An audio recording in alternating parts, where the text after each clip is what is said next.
And in our top story, Dubai-based ports operator DP World has reported $1.13 billion in net profit attributable to owners of the company for 2016, marking a 28% jump from the $883 million in profits that were recorded in 2015.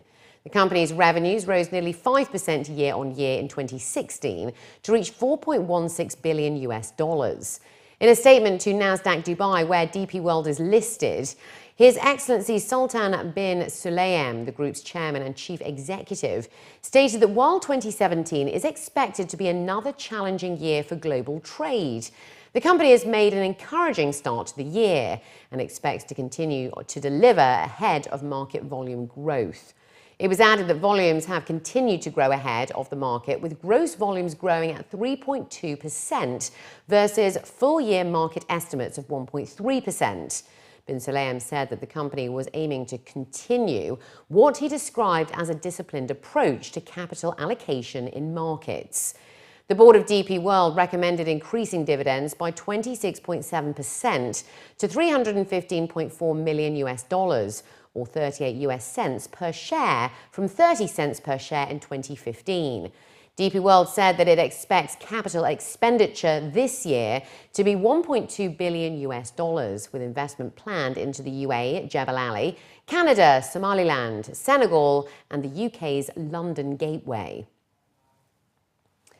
Despite the volatility in the oil markets in 2016 and falling global investments, a new report has revealed a 7% increase in energy investment activity in the MENA region to reach over $950 billion for the next 5 years. The new findings by Arab Petroleum Investments Corporation were revealed during a press briefing today, which highlighted a positive growth for the region despite global economic conditions. The second edition of the MENA Energy Investment Outlook report offers revised figures from their earlier 5-year outlook, as it revealed that planned and committed energy investments are predicted to reach around $959 billion over the next 5 years. As per the breakdown, the region is currently in the process of executing the committed investments of $337 billion, with over $662 billion worth of energy investments planned for the medium term. Panelists added that the committed investments for the region includes $121 billion towards the oil sector, gas investments of $108 billion, and power investments at $91 billion, and chemicals at $17 billion. Among the major projects that will be witnessed in the UAE as a part of the committed investments include the $30 billion Baraka nuclear plant, which is expected to begin operations in May. Commenting on the macroeconomic conditions, the research team added that overall growth in the medium term depends on recovery of the oil market, as well as compliance of the OPEC production deal, coupled with structural reforms and rationalized government spending. The likelihood of some of these projects materializing over the medium term really depends on a country-by-country basis, on the unique uncertainties within every single one of those countries. Some of these countries experience sort of instability and turmoil. Iran is still at risk of snapback sanctions if they don't comply with the commitments. So it comes down really to the individual countries. As far as our report is concerned, generally you expect a modest increase on investments year on year. But there have been some new entrances, or for example, Iran is a good example of a country who last year had the sanctions removed and is contributing significantly more to our outlook period. And also the region as a whole has been able to now adapt to new ways of financing. They're seeking private finance a lot more now compared to historically when they were depending on their internal revenues, their budget revenues. So I think this is part of the story that we're starting to see more and more so in the medium term, a change that's necessary for the region in order for them to be able to maintain investments over the medium term. UAE insurers will get a boost this year from the expansion of mandatory Dubai health coverage and a new nationwide unified motor policy. That's according to S&P Global Ratings. The agency stated that while premiums may rise, profitability could also be patchy, as data on customers is often not always comprehensive enough to assess the risks that they pose. In addition, new regulations that will require insurers to maintain higher reserves of cash to cover any write-offs may further dampen profitability.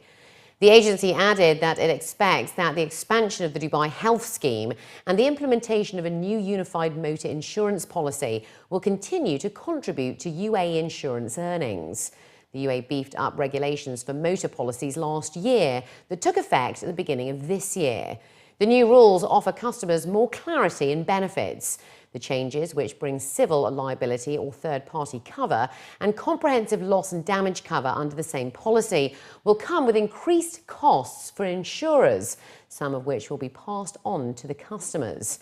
When it comes to health insurance, the rating agency said that while there would be growth in premiums, it may not be as high as in previous years, when the industry was getting the full benefit of the introduction of the mandatory healthcare in Dubai.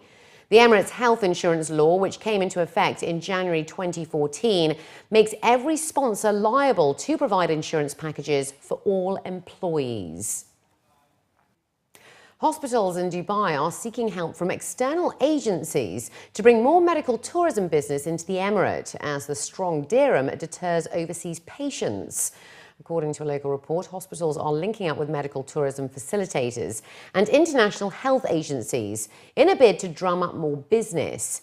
Figures show that the number of British medical tourists fell by about 10% at the American Academy of Cosmetic Surgery Hospital, an effect of the weakened pound following the UK's decision in June to leave the EU. The pound has lost more than 16% of its value against the US dollar-pegged dirham, making cosmetic medical procedures such as liposuction and body reconstruction more expensive in the UAE. Hospitals and clinics under Asta DM Healthcare also reported fewer UK medical tourists, but expect to fill the gap with visitors from African countries. The group operated an IVF centre and 4 hospitals in the UAE at the end of last year. Countries such as Saudi Arabia also provide patients for Dubai's hospitals, and despite a healthcare privatisation push in Saudi Arabia to stem the flow of nationals seeking health services in other countries, their numbers increased by nearly 5% last year. In 2015, Dubai recorded 630,000 medical tourists from outside of the emirate, of which 47% were from overseas and the rest from other emirates. By 2020, Dubai expects 500,000 patients from outside of the country.